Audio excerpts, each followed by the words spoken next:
This channel does not promote any violent, harmful, or illegal activities. All content provided by this channel is meant for an educational purpose only. আরে কম দে কিন্তু খাঁটি দে। MDH Kashmiri লাল লঙ্কার গুঁড়ো। MDH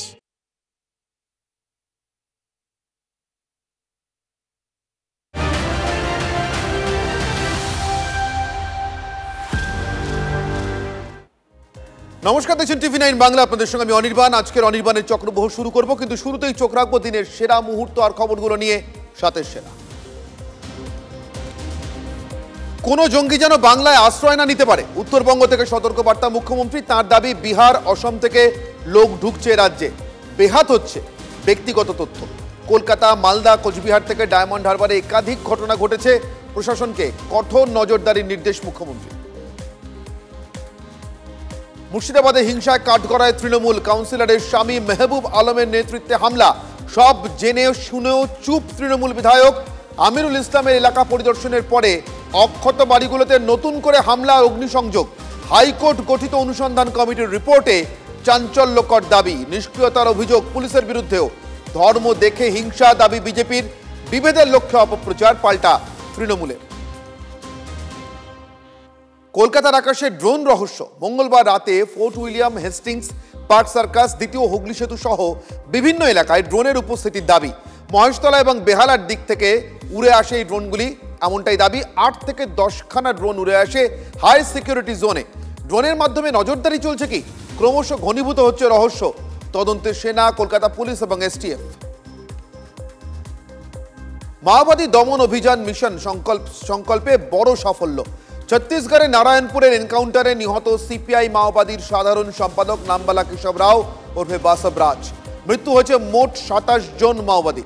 খবর প্রশাসন সূত্রে। অবুঝ মার জুড়ে টানা অপারেশন যৌথ বাহিনীর। আগামী বছর 31শে মার্চের মধ্যে মাওবাদ মুক্ত হবে ভারত, হুঙ্কার দিয়েছিলেন অমিত শাহ। সাফল্যকে কুর্নিশ প্রধানমন্ত্রী। বালুচিস্তান নিয়ে আরও চাপে পাকিস্তান। খুঁজদারে কোয়েটা করাচি হাইওয়েতে স্কুল বাসে আত্মঘাতী গাড়ি বোমা হামলা, নিহত কয়েকজন শিশু, আহত 40-এর বেশি। বালুচ বিদ্রোহ দমনে নাজেহাল পাক সেনা। বালুচ বিদ্রোহী এবং তেহরিকে তালিবানের ডেরায় পাল্টা হানা পাক সেনার। অভিযানে 12 জন বিদ্রোহীর মৃত্যু হয়েছে বলে দাবি পাকিস্তান সেনার। আজ যে কথা দিয়ে শুরু করব, দিনটা শুরু হয়েছিল মুখ্যমন্ত্রীর জঙ্গি সতর্কতা দিয়ে। মুখ্যমন্ত্রীর মুখে জঙ্গি সতর্কতার কথা দিয়ে, আর দিন একটু করাতেই সেটা বদলে গেল। সরাসরি পেহেলগাঁও থেকে মুর্শিদাবাদে সন্ত্রাসী হানার অভিযোগ আর পাল্টা অভিযোগের রাজনৈতিক চাপানুতোর। কিভাবে এগোলো সেই ঘটনাক্রম, আসুন দেখে নিই। আমি পুলিশকে বলবো, বি অ্যালার্ট। বাইরে থেকে কোনো জঙ্গি যেন কোথাও গিয়ে শেল্টার নিতে না পারে। যখনই সারা ভারতবর্ষে এই রকমের দেশবিরোধী গতিবিধির উপরে অঙ্কুশ লাগাবার চেষ্টা করে, তারা পালিয়ে পশ্চিমবাংলায় চলে আসে।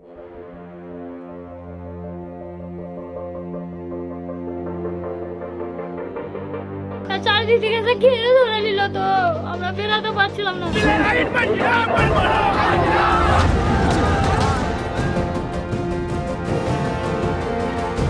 ধুলিয়ানে দুটো ওয়ার্ডে হয়েছে, সেটাও বহিরাগতরা কিছু লোককে স্থানীয় সাথে নিয়ে কিভাবে করেছে সে চক্রান্ত ফাঁস আমরা করে দেব।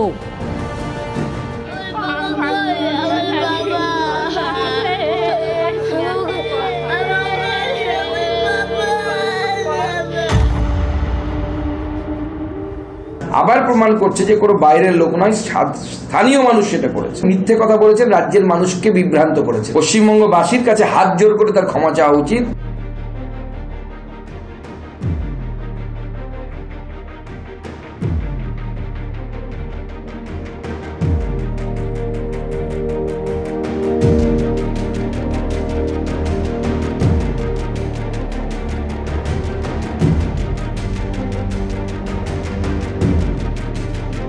এই বিজেপি নেতারা মুর্শিদাবাদ নিয়ে যে অপপ্রচার করছেন, যে বিভেদকামী রাজনীতি করছেন, এটা কিন্তু সম্পূর্ণভাবে একটা চক্রান্তের অংশ।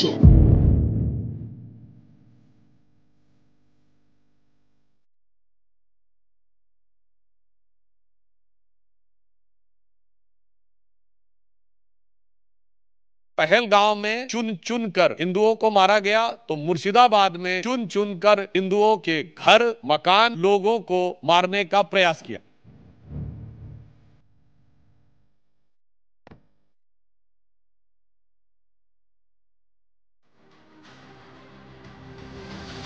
শুনলেন আপনারা, সন্ত্রাসবাদ বিরোধী যুদ্ধ পেহেলগাঁও থেকে এসে পড়ল মুর্শিদাবাদে। কিভাবে? ঘটনাক্রম কেমন ছিল? ঘটনাক্রম খুব সহজ, সাধাসিধে, সরল, যদিও তার অভিঘাত অত্যন্ত কঠিন, জটিল এবং বক্র। কীরকম? ধরুন কলকাতা হাইকোর্টের নিযুক্ত তদন্ত কমিটি, যে তদন্ত কমিটির আগা থেকে মাথা পর্যন্ত কোথাও কেউ কোনো রাজনৈতিক রং লাগানোর সুযোগ পর্যন্ত পাবেন না, কারণ হাইকোর্ট ওই তদন্ত কমিটিটা গঠন করে দিয়েছে। হাইকোর্টের গঠিত ওই তদন্ত কমিটি হাইকোর্টকেই রিপোর্ট দিয়েছে। 13 পাতার সেই রিপোর্টের ছত্রে ছত্রে একদিকে মুর্শিদাবাদের বেপরোয়া হিংসা, যাতে বিপর্যস্ত হয়েছে সাধারণ মানুষের জীবন এবং মানুষ পালাতে বাধ্য হয়েছেন নিজের বাসস্থান ছেড়ে, ঠিকানা ছেড়ে, খুন হয়ে গিয়েছেন 2 জন মানুষ, পুলিশের গুলিতে মৃত্যু হয়েছে একজনের। সেই হিংসার ঘটনার ছত্রে ছত্রে স্থানীয় মানুষ, প্রত্যক্ষদর্শীদের বিবরণ যা ওই রিপোর্টের আকারে উঠে এসছে, তাতে বারবার অভিযুক্ত তৃণমূল কংগ্রেসের জনপ্রতিনিধিরা, কেউ কাউন্সিলর, কেউ স্থানীয় জনপ্রতিনিধির স্বামী, তৃণমূল নেতা, কখনো বিধায়ক, এমনকি বিধায়ক নিজে এসে দেখে চলে গিয়েছেন। তারপরে যে কটা বাড়ি অক্ষত ছিল সেগুলো তো ভাঙচুর করে আগুন ধরিয়ে দেওয়া হয়েছে। আর যে ভয়ঙ্কর নিষ্ঠুরতা, সেটা শুনতে শুনতে, পড়তে পড়তে কখনো কখনো আপনার নোয়াখালী, কখনো কলকাতা, পৃথিবীর বা ভারতের বা বাঙালিদের সবথেকে কুখ্যাত, সবথেকে দুঃসহ স্মৃতির দাঙ্গাগুলোর কথা মনে পড়ে যেতে পারে। কিন্তু প্রশ্ন সেখানেও নয়, প্রশ্ন কোথায়? এর সঙ্গে সরাসরি পেহেলগাঁওকে কানেক্ট করছে বিজেপি। কেন? কিভাবে? বিজেপির বক্তব্য ঠিক যেভাবে পেহেলগাঁওয়ে ধর্ম জিজ্ঞাসা করে ধর্ম পরিচয় সম্পর্কে নিশ্চিত হয়ে খুন করা হয়েছে, ঠিক সেভাবে ধর্ম পরিচয় সম্পর্কে নিশ্চিত হয়েই মুর্শিদাবাদে হামলাগুলো চালানো হয়েছে। এই রিপোর্টে কিন্তু পুলিশের নিষ্ক্রিয়তার পাশাপাশি একটা সক্রিয়তার কথাও আছে। 300 মিটার দূরে পুলিশ ফাঁড়ি যখন নিষ্ক্রিয় হয়ে হিংসার ঘটনা দেখেছে, এমনকি হিংসায় আক্রান্তরা পুলিশের কাছে সাহায্য চাইতে গিয়ে যখন খালি হাতে ফিরেছেন, পুলিশ নড়েও নি, চড়েও নি, তখন এই পুলিশই অতি সক্রিয় হয়ে এই গ্রাম থেকে দলে দলে পালিয়ে যাওয়া মানুষ, যারা মালদাতে গিয়ে শরণার্থী শিবিরে বসেছেন, ঠিক নিজের রাজ্যেই যারা শরণার্থী হতে বাধ্য হয়েছিলেন, তাদেরকে ফোর্সফুলি, মানে জোর করে, রিপোর্টে বলা হচ্ছে জোর করে ওই গ্রামে ফিরতে বাধ্য করেছে, যেখানে তাদের এসে থাকার মতো মাথার উপরে ছাদটুকু পর্যন্ত ছিল না। তাহলে এক কথায় বললে, একদিকে রাজনৈতিকভাবে তৃণমূল কংগ্রেসের জনপ্রতিনিধিদের হামলায় সক্রিয় উপস্থিতি, অন্যদিকে পুলিশের প্রাথমিক নিষ্ক্রিয়তা হামলার সময়, আর তারপরে ধামাচাপা দিতে অতি সক্রিয়তা। ঠিক এইভাবে রিপোর্টের ছত্রে ছত্রে অভিযুক্ত হয়েছে রাজনৈতিকভাবে তৃণমূল, প্রশাসনিকভাবে তৃণমূল পরিচালিত সরকার। আর ঠিক তখনই মমতা বন্দ্যোপাধ্যায়, রাজ্যের মুখ্যমন্ত্রী, যখন সারা দেশের সার্বিক পরিস্থিতির সাপেক্ষে জঙ্গি সতর্কতার কথা বলছেন, বিজেপি পাল্টা পেহেলগাঁও থেকে লড়াইটা নিয়ে আসছে মুর্শিদাবাদে।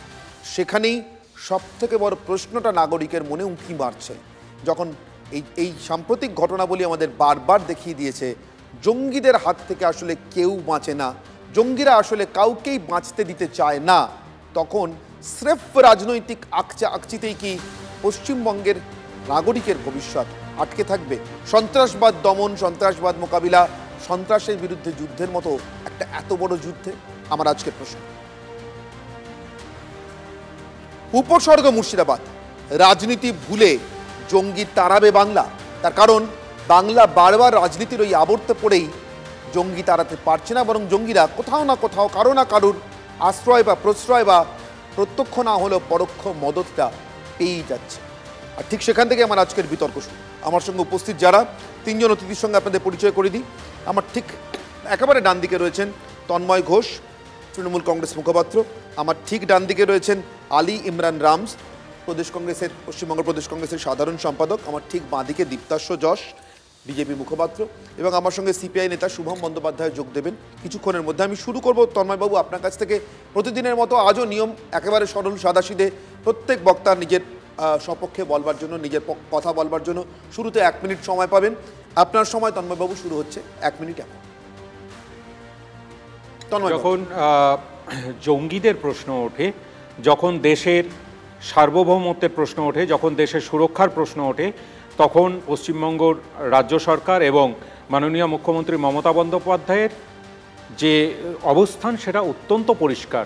তিনি আগেও বলেছেন যে যেখানে বিদেশ নীতি, আভ্যন্তরীণ এবং দেশের বাইরের শত্রুদের থেকে যে সুরক্ষার ব্যাপার, সেখানে পশ্চিমবঙ্গের সরকার সবসময় কেন্দ্রীয় সরকারের সঙ্গে আছে এবং তার প্রমাণ অপারেশন সিঁদুর থেকে শুরু করে আজ অবধি বিভিন্ন সময় আমরা দিয়েছি, বাংলাদেশের সময়তেও দিয়েছি। আমরা সবসময়তেই দেশের বিদেশ নীতি এবং সুরক্ষার প্রশ্নে কেন্দ্রীয় সরকারের সঙ্গে একযোগে আছি। প্রশ্নটা সেখানে নয়, প্রশ্নটা হচ্ছে এখানে যে রাজনীতি করার চেষ্টা করছেন বিজেপির নেতৃত্ব, কেন্দ্রীয় এবং রাজ্য নেতৃত্ব, সেখানে হচ্ছে প্রশ্ন। কারণ তাদের চোখে এই জঙ্গি দেশের সুরক্ষাটা গুরুত্বপূর্ণ না, তাদের চোখে গুরুত্বপূর্ণ হচ্ছে রাজনীতি। যে কারণে তারা, যারা দেশের শত্রু তাদের ধর্ম হয় না, কিন্তু তারা ধর্মকে খুঁজে বের করছেন। জাস্ট আর 10 সেকেন্ড নেব। সেই জন্যেই বিজেপির মধ্যপ্রদেশের এক মন্ত্রী, তিনি কর্নেল সোফিয়া কুরেশি ধর্ম তুলে কথা বলেন, আর আমরা বলি যে আমরা সরকারের সঙ্গে আছি। যে কোনোভাবে যারা দেশের শত্রু তারা আমাদের 140 কোটি মানুষের শত্রু। বেশ, দীপ্তাশা বাবুর কাছে আসবো। তৃণমূল কংগ্রেসের বক্তব্য শুনলাম, তন্ময় বাবুর বক্তব্য শুনলাম, কিন্তু আপনারা সরাসরি পেহেলগাঁওকে মুর্শিদাবাদে এনে ফেলছেন কেন, সে প্রশ্নটার উত্তরও চাইব। অবশ্যই আমার বিতর্কের সার্বিক যে প্রশ্ন আছে, মূল যে প্রশ্ন আছে তার সাপেক্ষে, অর্থাৎ তার সঙ্গে করি। দীপ্তাশা বাবু, আপনার সময় শুরু হচ্ছে এখন। অনির্বাণ, উনি যেটা বললেন খুব ভালো লাগলো শুনে, যে মমতা ব্যানার্জি সবসময় সন্ত্রাসবাদের বিরুদ্ধে। তাহলে আমার প্রশ্ন, সিদ্দিকুল্লাহ চৌধুরী কেন মন্ত্রিসভায় আছেন? হুমায়ুন কবির কেন এখনও জেলের বাইরে? এই সিদ্দিকুল্লাহ চৌধুরী যখন খাগড়াগড় বিস্ফোরণ হয়েছিল, যেটা একটা পশ্চিমবাংলা এবং বাংলাদেশ জুড়ে বিশাল একটা সন্ত্রাস চক্রের হদিশ দিয়েছিল, এই সিদ্দিকুল্লাহ চৌধুরী সেদিন বর্ধমানে গিয়ে মিটিং করে বলেছিলেন যে তিনি ওই খাগড়াগড়ের দোষীদের হয়ে তিনি আইনি লড়াই লড়বেন। এবং এই সিদ্দিকুল্লাহ চৌধুরী এই মুর্শিদাবাদের ঘটনার আগে বলেছেন যে আগে জেলাগুলোকে টাইট দেবো, তারপরে কলকাতাকে টাইট দেবো। এবং ঠিক দেখা গেল এটা বলার পরেই জেলায় জেলায় শুরু হলো, এবং জেলায় জেলায় অশান্তি শুরু হতে কি দেখা গেল, যে তৃণমূলের কাউন্সিলর মেহবুব আলম, তার নামে পরিষ্কারভাবে অভিযোগ উঠছে। অভিযোগ কে তুলছে? বিজেপি কিন্তু অভিযোগ তোলেনি, অভিযোগ তুলেছে হাইকোর্টের অ্যাপয়েন্ট করা কমিটি। সেই কমিটিতে কারা কারা ছিলেন? এনএইচআরসির প্রতিনিধি এবং West Bengal legal and judicial সার্ভিসের তাদের প্রতিনিধিরা। অভিযোগ উঠছে ওখানে আমিরুল ইসলাম এমএলএর নামে, অভিযোগ উঠছে যে 113খানা বাড়ি পুড়িয়ে দেওয়া হয়েছে, অভিযোগ উঠছে যে পুলিশি নিষ্ক্রিয়তার, পুলিশ কেন 300 মিটার দূরে পৌঁছতে পারলো না, কেন একে লাগলো। এবার এত ঘটনা, যখন প্রথম ঘটনা ঘটলো, 10 সেকেন্ড নেবো, তখন মমতা ব্যানার্জি বারবার বললেন বাংলাদেশ থেকে এসছে, বিএসএফ লোক ঢুকিয়েছে। আজকে কেন সেই কথাগুলোর জন্য মমতা ব্যানার্জি ক্ষমা চাইবেন না? কেন সেদিনকে মিসলিড করেছিলেন? কোন মেহবুব আলম, কোন আমিরুল ইসলামদের ভূমিকা ধামাচাপা দিতে সেদিন তিনি মিসলিড করেছিলেন? বেশ, অর্থাৎ বহিরাগত তত্ত্ব খারিজ হচ্ছে। মুখ্যমন্ত্রী যা বলেছিলেন সেটা সত্য বলেননি, বহিরাগত নয়, একেবারে এলাকার লোকেরা, চেনা লোকেরা করেছে। এটা কিন্তু আজকের এই রিপোর্টে রয়েছে। তারা বলছেন, গ্রামের নাম করে করে বলছেন যে স্থানীয় বাসিন্দারা জানিয়ে দিয়েছেন কোন কোন গ্রাম থেকে কারা মুখ ঢেকে এসে এই ভয়ঙ্কর রকমের হামলাগুলো চালিয়েছে। ফলে বাংলাদেশিরা এসছে, বাংলাদেশিরা বহিরাগতরা এসছে, অন্য রাজ্য থেকেও কেউ এসছে, এটাও কিন্তু স্থানীয় মানুষের সাক্ষ্যে আসছে না, অন্তত এই রিপোর্ট অনুযায়ী। আমি আলী ইমরান নামজের কাছে আসবো, প্রদেশ কংগ্রেসের সাধারণ সম্পাদক। ভিক্টর, যার ডাকনাম সমধিক এই নামে বেশি পরিচিত। ভিক্টর, আমি আপনার সময় শুরু হচ্ছে এখন, আপনার কথা শুনবো 1 মিনিট। আমি যা দুজনের বক্তব্য শুনে যেটা বুঝলাম কি এনারা দুজনই কাদা ছোড়াছুড়ি করছেন, কিন্তু বাস্তবে আমি যেটা বুঝতে পারছি কি এখন জঙ্গি রোকার জন্যে আমরা সবাই ভারতবাসী এক পথেই আছি। আমরা সবাই চাইছি কি এই জঙ্গি হামলা বন্ধ হোক। তার জন্যেই যেটা পেহেলগাঁওতে হলো, তারপরে আমাদের নেতা রাহুল গান্ধী পরিষ্কার বলেছিলেন কি আমরা বর্তমান কেন্দ্র সরকারের পাশে আছি এবং যেভাবেই সরকার সিদ্ধান্ত নেবে সেই সিদ্ধান্তকে আমরা মর্যাদা দিয়ে তার সঙ্গে আমরা ভারতবাসী এক হয়ে থাকবো, সেই কথা পরিষ্কার আছে। কিন্তু পরিষ্কার হওয়ার সঙ্গে সঙ্গে আমি যেটা দেখতে পাচ্ছি যে পেহেলগাঁওর সঙ্গে মুর্শিদাবাদকে যুক্ত করে যে ঘটনাটাকে খেলা হচ্ছে, এর পিছনে একটা রাজনীতি আছে, যেটা আমি দেখতে পাচ্ছি কি মাননীয় মুখ্যমন্ত্রী পেহেলগাঁওর ঘটনার সঙ্গে মুর্শিদাবাদকে বিজেপি যুক্ত করছে। তার পাশাপাশি ওয়াকফ অ্যামেন্ডমেন্ট অ্যাক্ট, যেটাকে নিয়ে সারা ভারতবর্ষে একটা বিক্ষোভ তৈরি হয়েছে কি সংবিধানের আর্টিকেল 26কে যেভাবে ধ্বংস করা হয়েছে, তার বিরুদ্ধে সংবিধান প্রেমী প্রত্যেকটা মানুষ কিন্তু এই আইনের বিরুদ্ধে।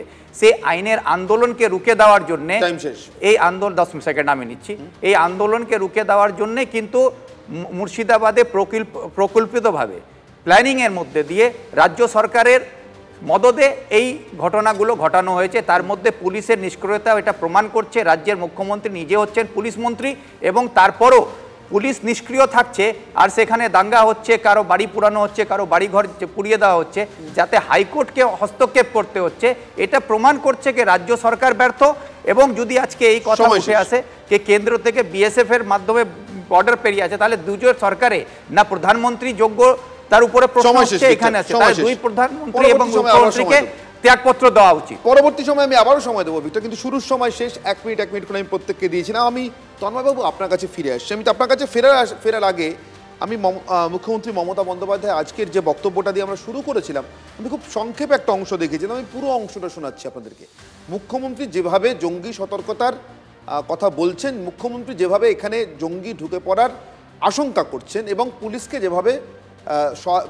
যেভাবে এক কথায় সতর্ক থাকতে বলছেন, অন্যদিকে নিজের দলের লোকেদের জন্য কিন্তু কিছু কাজ দিচ্ছেন, সেটা খুব সাটল হলেও মুখ্যমন্ত্রীর বক্তব্যের মধ্যে আছে।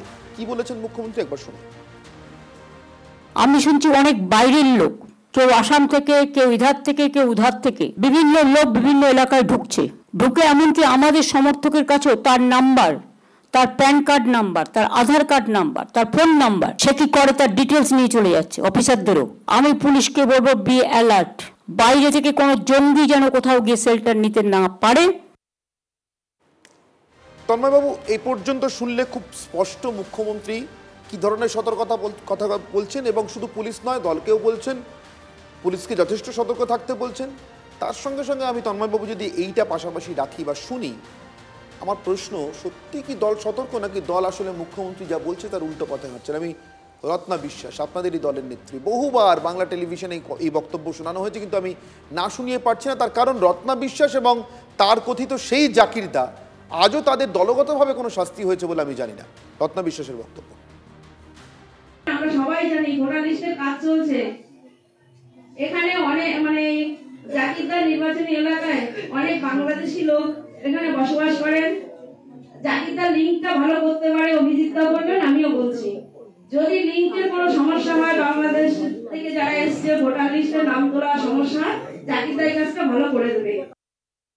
তন্ময়বাবু, মুখ্যমন্ত্রী বলছেন ঢুকে বাইরে থেকে লোক ঢুকে এমনকি আমাদের সমর্থকদের কাছেও তার নাম্বার, তার প্যান কার্ড নাম্বার, তার আধার কার্ড নাম্বার, ফোন নাম্বার, কে কি করে তার ডিটেলস নিয়ে চলে যাচ্ছে, এমনকি অফিসারদেরও। আর রত্না বিশ্বাস বলছেন বাংলাদেশিদের নাম করে বলছেন, ওটা জাকিরদা দেখে নেবেন, উনি ভালো লিঙ্ক করে দিতে পারেন বাংলাদেশিদের ভোটার লিস্টে নাম তোলা কাজটা কি করে করতে হবে। রত্না বিশ্বাসের শপথে বহাল, জাকিরদাও শপথে বহাল। এক তৃণমূল কংগ্রেসের কটা মুখ? তন্ময়বাবু, না, প্রথম কথা হচ্ছে যে বারবার যেটা আমরা বলার চেষ্টা করছি যে আমাদের প্রতিবেশী রাষ্ট্রগুলোর সঙ্গে এই মুহূর্তে সেখানে একটা অশান্তির বাতাবরণ। একদিকে ছিল পাকিস্তান, তার সঙ্গে নতুন যোগ দিয়েছে বাংলাদেশ, গোদের ওপর বিস্ফোরা। সেই মুহূর্তে দাঁড়িয়ে পশ্চিমবাংলা যেহেতু একটা বর্ডার স্টেট, তার সঙ্গে আন্তর্জাতিক সীমানা জড়িয়ে আছে, সেখানে নিশ্চিতভাবে এই রাজ্যের প্রশাসনিকভাবে একটা আলাদা গুরুত্ব আছে।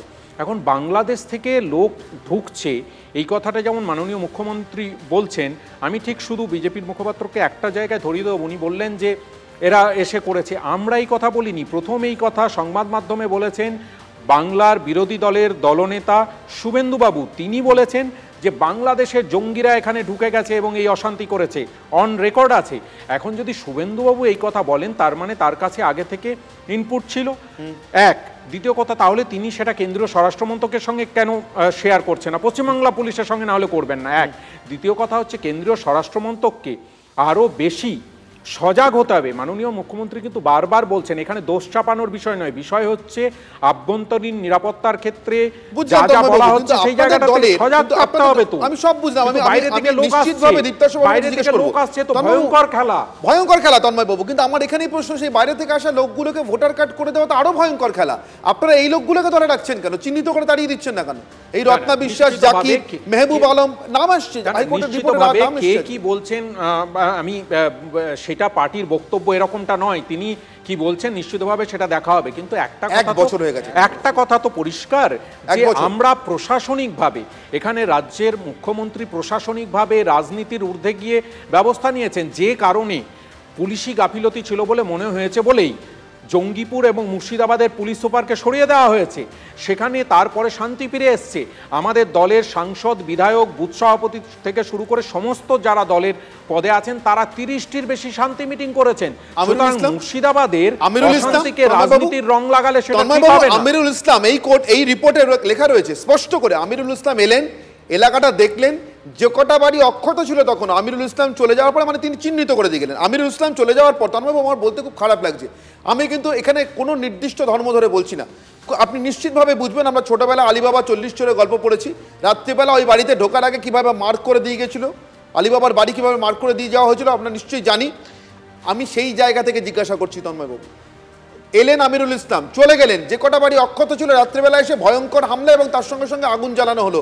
আগুন জ্বালানোর আগে নিশ্চিত করা হলো যাতে জলের কানেকশনটা কাটা থাকে, অর্থাৎ জল দিয়ে আগুনটা নেভানো না যায়। এটা কি বিধায়কের ভূমিকা? সেই বিধায়ক সম্পর্কে এইটা আপনারা যেভাবে ইন্টারপ্রেট করার চেষ্টা করছেন, আমি বলছি না, রিপোর্টে লেখা আছে, হ্যাঁ রিপোর্টে লেখা আছে, 13 পাতার রিপোর্টে তিনি গেলেন এবং তিনি মার্ক করে দিলেন, এইটা তো ইন্টারপ্রিটেশন। তিনি গেছেন এটা ফ্যাক্ট, আর তিনি গিয়ে মার্ক করে দিলেন এটা হচ্ছে ইন্টারপ্রিটেশন।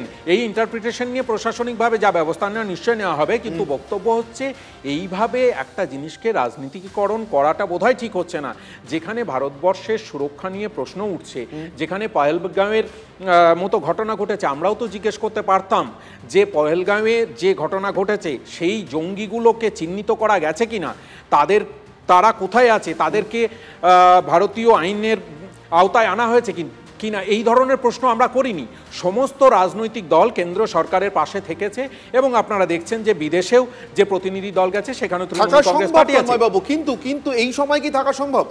আমি মুখ্যমন্ত্রীর বিএসএফ সম্পর্কে বক্তব্য শোনাচ্ছি। মুর্শিদাবাদে ঘটনা ঘটার পর একবার নয়, আমি 3টে বক্তব্য, মুখ্যমন্ত্রীর বিভিন্ন বক্তব্যের 3টে অংশ আমি আপনাদেরকে শোনাচ্ছি। মুর্শিদাবাদে ঘটনার পরিপ্রেক্ষিতে মুখ্যমন্ত্রী 3 বার বলেছেন, একেবারে সম্পর্কবিহীন নয়, প্রত্যেকটি বক্তব্য একটার সঙ্গে একটা সম্পর্কযুক্ত। কি বলেছেন মুখ্যমন্ত্রী একবার শুনুন।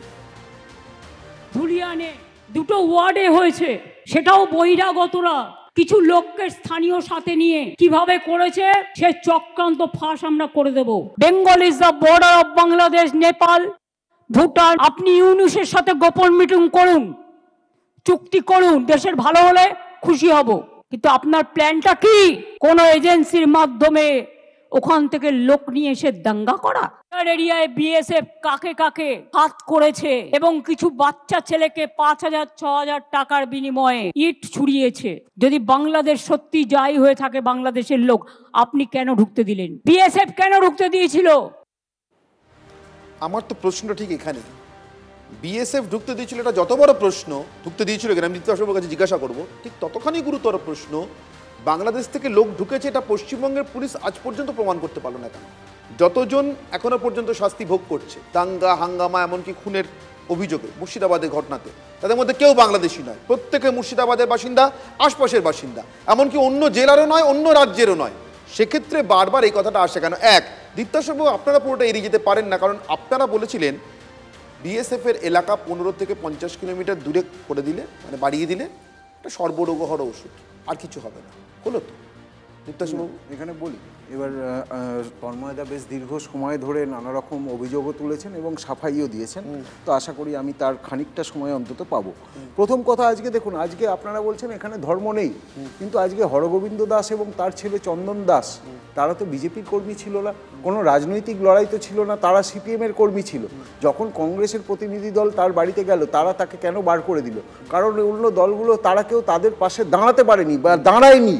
এমনকি তিনি যে দলের সমর্থক ছিলেন সেই দল প্রথমে তার নামটা অবধি উল্লেখ করেনি, শুধুমাত্র তার ধর্ম পরিচয়, যেহেতু তিনি হিন্দু বলে। আজকে দেখুন এখানে তৃণমূল এত কথা বলছে, তৃণমূল জানতো না লাভলি খাতুনকে, লাভলি খাতুনের কি পরিচয় না জেনেই তাকে পঞ্চায়েতের সভাপতি করে দিল। তারপরে যখন হাইকোর্ট তাকে সরিয়ে দিল, তারপরে কি ব্যবস্থা হলো? আজকে উনি বলছেন যে বিএসএফ লোক ঢুকতে দিয়েছে, 450 কিলোমিটার এলাকা এখনো অবধি বিএসএফকে জমি দেওয়া হচ্ছে না, এত সন্ত্রাসবাদ নিয়ে চিন্তিত তিনি এখনো কেন সেই জমি দিচ্ছেন না?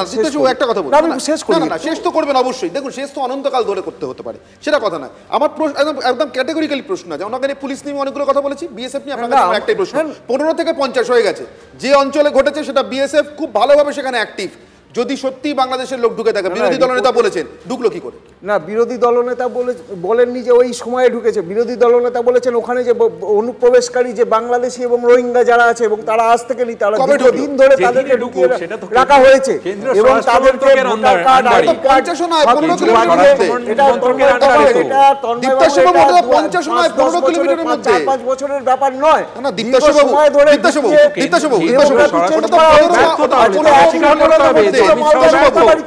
জবাবদিহি দুপক্ষেই বাকি আছে। তার কারণ সন্ত্রাসের বিরুদ্ধে লড়াইয়ের কথা যখন আসে তখনই আমরা দেখি যে একজন ভীষণভাবে সন্ত্রাসের বিরুদ্ধে বলে নিজেকে দাবি করেন, আর অন্যজন ঠিক ততটাই অপর পক্ষকে সন্ত্রাসের পক্ষে বলে নিজেকে বিরুদ্ধে দাবি করেন, কিন্তু শেষ পর্যন্ত না যায় সন্ত্রাস, না যায় জঙ্গি। আমাদের এই আশঙ্কা নিয়ে থাকতে হয়। আমার সঙ্গে সিপিআই এর শুভম ব্যানার্জিও যোগ দিয়েছেন। একদিকে মুখ্যমন্ত্রী বলছেন যে পুলিশকে ভীষণ রকম সতর্ক থাকতে হবে, অন্যদিকে বিএসএফ নিয়ে মুখ্যমন্ত্রী যে বক্তব্য বারবার আমরা সেটা দেখেছি, বিএসএফ নিয়ে পাল্টা বক্তব্য বিজেপির মুখ থেকে শুনেছি, কিন্তু সিপিআই নেতা শুভম ব্যানার্জি আমার সঙ্গে রয়েছেন। শুভম, আপনার কাছে আসার আগে আমি মুখ্যমন্ত্রী আর একটা বক্তব্য শোনাই। আজকেরই মিটিংয়ের বক্তব্য, প্রশাসনিক বৈঠক থেকে উত্তরকোনা থেকে মুখ্যমন্ত্রী ঠিক যে ভাষায় পুলিশের কাজ সম্পর্কে সমালোচনাই করেছেন, আমি বলবো নিজে পুলিশ মন্ত্রী হয়ে তিনি পুলিশের এই কাজগুলো সম্পর্কে সমালোচনা করেছেন। কি বলেছেন শুনে নেব।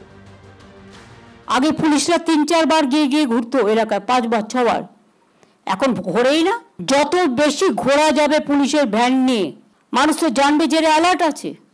বর্ডার এরিয়া খুব সেন্সিটিভ, বিভিন্ন পরিকল্পনা চলছে, বর্ডার এরিয়াটা ভীষণ সেন্সিটিভ, লক্ষ্য রাখবেন। বিএসএফ এর দায়িত্বে আছে বলে আপনারা আইসিরা ওসিরা সব চোখ কান বুঝে বসে রইলেন না, সেটা হয় না। এবং পাড়ার ক্লাবগুলোকে হাতে রাখুন। আমি পুলিশদের বলবো, আমি শুভম একটাই কথা জিজ্ঞাসা করবো, খাল কেটে কুমির কি মুখ্যমন্ত্রী নিজেই ডেকেছেন মনে হয়? এতবার বিএসএফ এর কাঁধে তিনি সমস্ত দায় চাপিয়েছেন, এখন এ রাজ্যের পুলিশও মনে করে সবটা বিএসএফ দেখে নেবে মনে হয়? দেখুন, প্রথম কথা হচ্ছে মুখ্যমন্ত্রীর যে বক্তব্য সেটা অনেকটা ভাষা বলে আমার মনে হয়েছে। প্রথম কথা হচ্ছে জঙ্গি অনুপ্রবেশ ঘটছে, তারা কি ধরনের জঙ্গি? প্রত্যেকটা জঙ্গি অ্যাক্টিভিটির পেছনে জঙ্গি সংগঠন থাকে। কোনো জঙ্গি সংগঠন হতে পারে বিচ্ছিন্নতাবাদী, তারা আলাদা রাজ্যের পক্ষে বা আলাদা দেশের পক্ষে। কোনো জঙ্গি সংগঠন হতে পারে ধর্মীয় মৌলবাদী, বা কোনো জঙ্গি সংগঠন হতে পারে দুটোই একসাথে, বা কোনো জঙ্গি সংগঠন হতে পারে কোনো আলাদা রাজনৈতিক লক্ষ্য নিয়ে হাতে অস্ত্র তুলে নিয়েছে। সুতরাং কোন ধরনের জঙ্গিরা অনুপ্রবেশ ঘটছে সেটা স্পেসিফিক হওয়া, মুখ্যমন্ত্রী যখন বক্তব্য রাখছেন সেটা হওয়া উচিত ছিল। দ্বিতীয়ত হচ্ছে বিএসএফ এর কথা উনি যেটা বলছেন সেটা তো সত্যি, বিএসএফ এর ব্যর্থতা রয়েছে যদি অনুপ্রবেশ ঘটে, কিন্তু তার সাথে উনি যেটা বলছেন যে রাজ্যের পুলিশকে দায়িত্ব নিতে হবে। আজকে আমাদের রাজ্যের পুলিশ দপ্তর এতটাই দুর্নীতিগ্রস্ত, করাপ্টেড হয়ে গেছে, সেটা আমরা এই বিগত দিনগুলোতে দেখেছি। সেখানে কি আপনার মনে হয় যদি কেউ অনুপ্রবেশ ঘটছে যে করছে, সে যদি পুলিশ কর্মীর হাতে 1000 টাকার হাতে ধরিয়ে দেয় বা 2000 টাকা হাতে ধরিয়ে দেয়, সেই পুলিশ কর্মীরা তাকে ছেড়ে দেবে না? এটা কেউ গ্যারান্টি দিয়ে বলতে পারে? প্লাস যে পুলিশ কর্মী, আরেকটা কথা নির্বাণ, প্লাস যে পুলিশ কর্মীরা আমরা দেখেছি তৃণমূলের গুন্ডাদের দেখলেই টেবিলের তলায় লুকোয়, তারা জঙ্গিদের ঢুকতে দেখলে বুক চিতিয়ে গিয়ে তাদেরকে আটকাবে, এটা কি খুব একটা বিশ্বাসযোগ্য মনে হয়? তন্ময়বাবু, এই দুখানা কথাই কিন্তু ভয়ঙ্কর। এক, মাইনর করাপশন, সেটাও একটা ঢুকে পড়া অনুপ্রবেশকারীকে বিরাট বড় হেল্প করে দিতে পারে যদি তার জঙ্গি উদ্দেশ্য থাকে। হাতে 500, 1000, 2000, 5000 গুঁজে দিলে যদি আধার কার্ড ভোটার কার্ডে নাম উঠে যায় জাকিরদাদের সৌজন্যে, অথবা না দিয়ে উঠে যায়, শুধুমাত্র ভোটার লিস্টে নাম তুলে লোকটা আমাকে ভোট দেবে বলে, এই লোভে, ভোটের লোভে, ভয়ঙ্কর। না, প্রথম কথা হচ্ছে যে এইগুলো হচ্ছে কষ্ট কল্পনা করে তো লাভ নেই। কারণ মুখ্যমন্ত্রী মমতা বন্দ্যোপাধ্যায় বলে এই সাহসটা দেখাচ্ছেন, তিনি পাবলিকের সামনে, মিডিয়ার সামনে তিনি তো বলছেন যে পুলিশকে আরও কি করতে হবে। আমাদের এই বিপদের সময়, আমি শেষ করে দিই, আমাদের বিপদের সময়ে এই সতর্ক বার্তাগুলোকে মন দিয়ে শোনা উচিত। এক, দ্বিতীয় কথা হচ্ছে বিগত দিনে বিভিন্ন রাজ্য থেকে আসা পুলিশ, তাদের সঙ্গে যৌথভাবে বা শুধুমাত্র আমাদের এসটিএফ বিভিন্ন জায়গা থেকে, ঝাড়গ্রাম, ডায়মন্ড হারবার, কলকাতা, কোচবিহার, মুর্শিদাবাদ, মালদা, এই জায়গাগুলো থেকে যে অপারেশনসগুলো চালিয়ে জঙ্গিদেরকে ধরেছে তার প্রমাণ ভুরি আছে। অর্থাৎ রাজ্য প্রশাসন এখনো পর্যন্ত বাংলাদেশের কোন গোষ্ঠীর সঙ্গে মুর্শিদাবাদের এই গন্ডগোলটা কোনো সম্পর্ক লিঙ্ক করতে পারেনি। কিন্তু আমি আমার রাজ্যের এসটিএফ সম্পর্কে খুব শ্রদ্ধাশীল, গোটা ভারতের সবাই ওয়েস্ট বেঙ্গল এসটিএফ সম্পর্কে শ্রদ্ধাশীল, বিশেষ করে জঙ্গি দমনে তাদের সাফল্য নিয়ে। আমি সেখান থেকে জিজ্ঞাসা করছি তন্ময়বাবু, এরপরে মুর্শিদাবাদের ঘটনার ঠিক পরপর মমতা বন্দ্যোপাধ্যায় রাজ্যের মুখ্যমন্ত্রী যেভাবে গোটাটা অনুপ্রবেশের ঘাড়ে আর বিএসএফ এর ঘাড়ে ঠেলে দিয়েছিলেন, সেটা কি আপনার মনে হয় না চটপট প্রশাসনিক দায় এড়িয়ে যাওয়ার চেষ্টা? এটা মুখ্যমন্ত্রীর নামে দোষ দিয়ে লাভ নেই, বিজেপির বিরোধী দলনেতা মুখ্যমন্ত্রী তো নয়। আমি কারোর ঘাড়ে দোষ দিচ্ছি না, আপনারা বলছেন বিএসএফ, ওরা বলছেন মুখ্যমন্ত্রী। শুভেন্দুবাবু প্রধানমন্ত্রীকে চক্রান্তের অংশীদার বলেছিলেন, বাংলাদেশের মৌলবাদী জঙ্গিরা চলে এসেছে এবং তারপরে তারা করে দিয়ে ফিরে যাচ্ছে।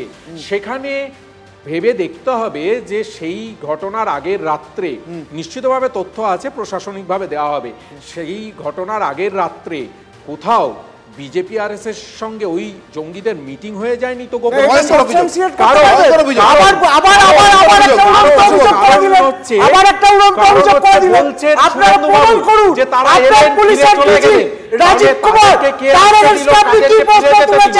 তাকে কি দায়ভার দিয়েছে, তার কি অ্যাকশন দিয়েছে? তার মানে হচ্ছে অমিত শাহের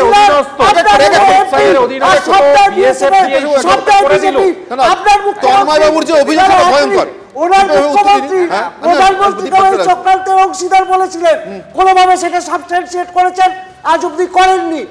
আর কেন সিদ্দিকুল্লাহ চৌধুরী বাইরে, মেহবুব আলম কেন বাইরে?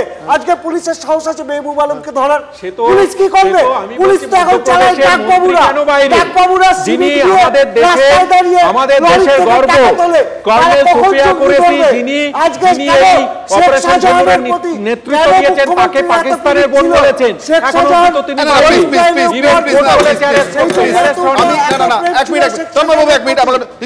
আমি রাজ্যের মুখ্যমন্ত্রী একজন মহিলা, আমি শব্দ ব্যবহারে আপনাদেরকে সচেতন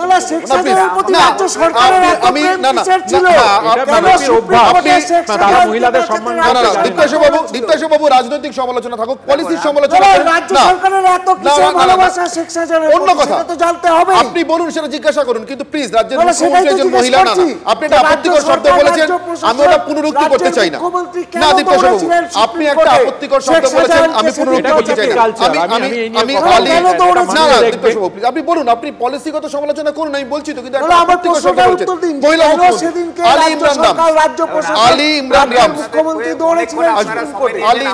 বলার সুযোগ প্লিজ। আমি যেটা বলতে চাই কি বিষয়টা হচ্ছে, আমরা যে টপিক নিয়ে বসেছি সেটা হচ্ছে জঙ্গিদের প্রবেশ। আমি আপনাকে একটা বাইট শোনাবো, হুমায়ুন কবির, আমি শুনি, আপনি বলবেন।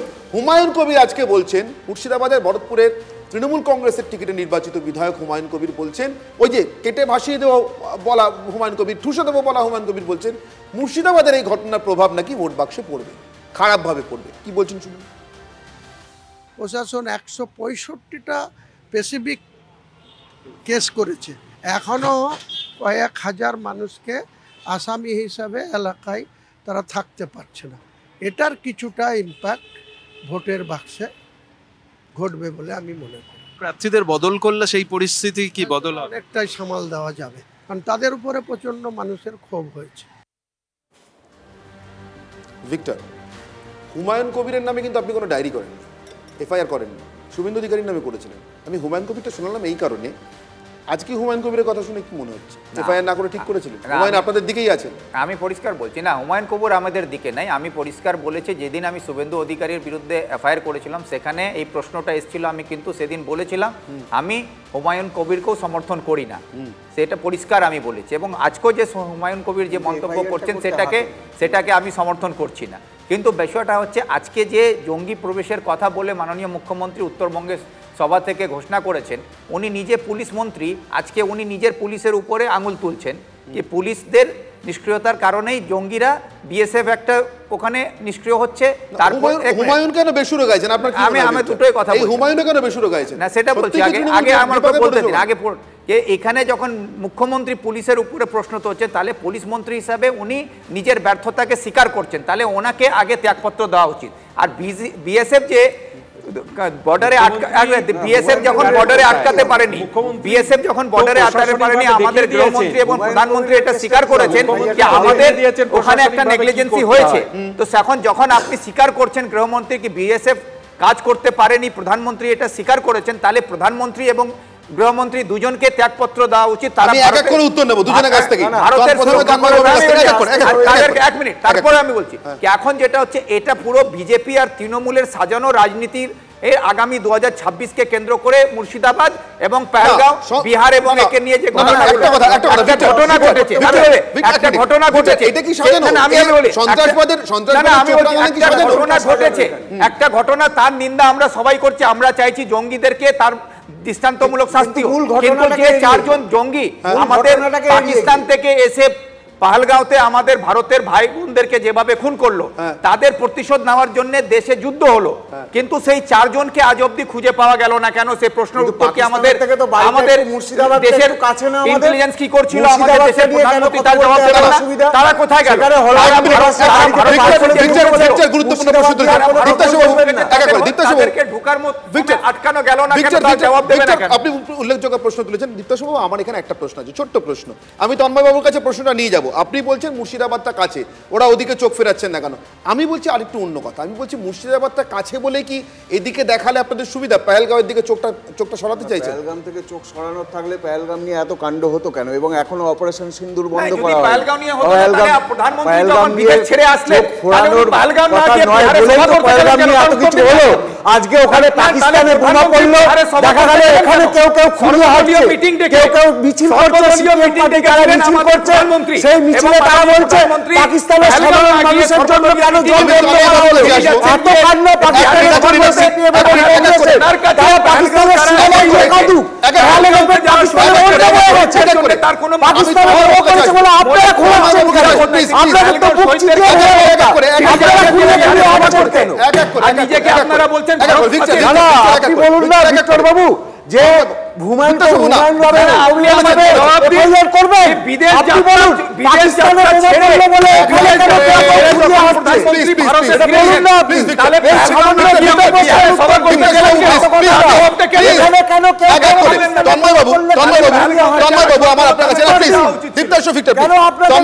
আপনার কাছে আমার প্রশ্ন, ওরা পেহেলগাঁও দেখতে দিতে চান না, আপনারাও কি ইকুয়ালি তৃণমূল কংগ্রেস মুর্শিদাবাদের থেকে চোখ সরাতে চান? আপনার চান মানুষ এটা কম দেখুক? প্লিজ দেখুন, আমি না খুব ছোট্টভাবে এর উত্তর দিচ্ছি। সেটা হচ্ছে বিজেপির সঙ্গে তৃণমূলের পার্থক্য আছে। একটা ঘটনা দিয়ে বুঝিয়ে দিচ্ছি। আমাদের এখানে যা যা ঘটনা ঘটেছে, তারপরে সেখানে মুখ্যমন্ত্রী গেছেন রাজ্যের প্রধান হিসাবে, প্রশাসনিক প্রধান হিসাবে।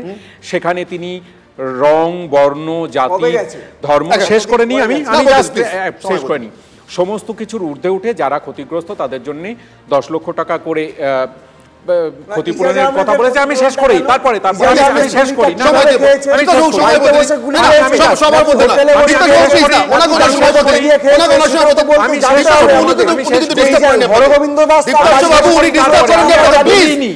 আমি এখনো বলিনি।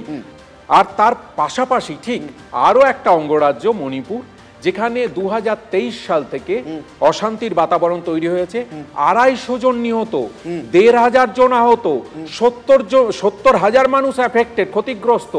সেখানে রাষ্ট্রপতি শাসন জারি করতে হচ্ছে 2 বছর পরে।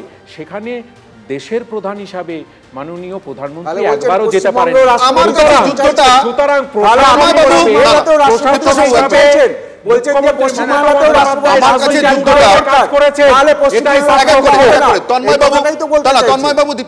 আমার কাছে কিন্তু যুদ্ধটা গোটা ভারতের যুদ্ধ, এবং সেই ভারতের মধ্যে আমরা একটা অঙ্গরাজ্য হিসেবে সেই যুদ্ধের সঙ্গে আছি। আমি শুভম এখানে জিজ্ঞাসা, সেটাই আমিও বলেছি, এখানে জিজ্ঞাসা করছি শুভম, আমি পেহেলগাঁও দেখবো, মুর্শিদাবাদ দেখবো, মণিপুর দেখবো, প্রত্যেকে চাইছেন নিজের নিজের মতো করে আমি কোথায় চোখ রাখবো।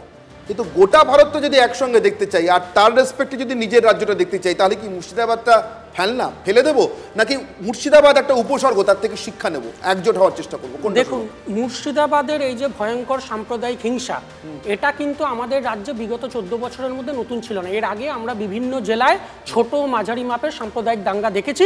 সেই সময় আমরা বামপন্থীরাই পরিষ্কার করে বলতাম যে এই তৃণমূল সরকার আসার পর, এই বিজেপির শক্তি বৃদ্ধির পর, এই যে সাম্প্রদায়িক মেরুকরণের এই যে রেষারেষি, এই রেষারেষি রাজনীতির জন্যই এই ছোট মাঝারি দাঙ্গাগুলো হচ্ছে। আজকে প্রমাণ হয়ে গেল। বলে নিতে দিন, আপনি বলে নিতে দিন, সবার কথা বলার সময় বিরক্ত করবেন না, বলে নিতে দিন, বলে নিতে দিন। এবার আমরা ওই মুর্শিদাবাদেও দেখেছিলাম ওই যেদিন ঘটনা ঘটলো সেই দিনই রাত্রির বেলা বিএসএফ এর পোশাক পরে হাওয়াই চটি পরে 50-60 জন গ্রেপ্তার হয়েছিল, যারা স্বীকার করেছিল তারা আরএসএস এর কর্মী। সুতরাং আরএসএস এর এটা কোথায় আছে এবং তারা নামটা দেখান তো কোন জায়গায় আছে ওই অন ক্যামেরা মিথ্যে কথা বলছে ওরা বিয়ারণ করছে কোন জায়গায় আছে যে 50 জন আরএসএস এর কর্মী বিএসএফ এর হাওয়াই চটি পরে গ্রেপ্তার হয়েছে এবং কোন জায়গায় আছে বিজেপির আপনি দেখান কোন জায়গায় নাম এসে না আপনি দেখান আজকে আজকে তৃণমূলের আমাকে শেষ করতে হবে। আমি আপনাদের কাছে যে প্রশ্ন রেখেছিলাম সেই প্রশ্নের উত্তর নেব, জনরায় নেব আপনাদের কাছ থেকে। প্রশ্ন করেছিলাম হোয়াটসঅ্যাপ, ফেসবুক চ্যানেল, ইউটিউবে এবং একই সঙ্গে এক্স হ্যান্ডেলে। আমার প্রশ্ন এরকম ছিল, আপনারা যেভাবে উত্তর দিয়েছেন আমার প্রশ্ন ছিল, আজকের প্রশ্ন ছিল আপনাদের কাছে এইরকম, জঙ্গি মোকাবিলা নিয়ে রাজনীতিতেই সন্ত্রাসবাদের বাড়বাড়ন্ত সেই রাজনৈতিক আকচাকচে আপনারা দেখলেন, আজকেও দেখলেন, এবং ঠিক সেই কারণেই আপনাদের উত্তর বোধহয় এভাবে এসছে। আপনারা মনে করেন হ্যাঁ জঙ্গি মোকাবিলা নিয়ে রাজনীতিতেই সন্ত্রাসবাদের বাড়বাড়ন্ত, আপনারা হ্যাঁ মনে করছেন 94%, না মনে করছেন 6%। আমার সঙ্গে উপস্থিত সবকটি রাজনৈতিক দলের যে প্রতিনিধিরা ছিলেন, আমি বলবো আপনাদের এই রায় থেকে তারা প্রত্যেকে শিক্ষা নিন। জঙ্গি মোকাবিলা নিয়ে এই রাজনৈতিক আকচাকচে ভুলুন। আমরা প্রত্যেকে, অন্তত নাগরিকরা, আমাদের নাগরিকরা জঙ্গি মোকাবিলায় রাজনীতি দূরে সরিয়ে একসঙ্গে লড়তে চান, কিন্তু আপনারা কি নাগরিকদের বিভক্ত করেই রাখবেন? জঙ্গিদের পরোক্ষ মদতদাতা হবেন, নাকি সবাই একসঙ্গে লড়ে ঠিক যেভাবে সবাই একসঙ্গে দেশের বাইরে যাচ্ছেন সন্ত্রাসের বিরুদ্ধে যুদ্ধ নিয়ে প্রচার করতে, দেশের সরকারের হয়ে, ভারতের হয়ে, দেশের ভিতরেও একসঙ্গে লড়ুন না। তবেই জঙ্গিদের বিরুদ্ধে, সন্ত্রাসবাদের বিরুদ্ধে চূড়ান্ত বিজয় হাসিল করতে আমাদের সুবিধা হবে। অনির্বাণের চক্রবহ এখানেই শেষ করছি, সঙ্গে তখন TV9। বাহ, এবার হয়েছে স্বাদ। হ্যাঁ, অপূর্ব স্বাদ।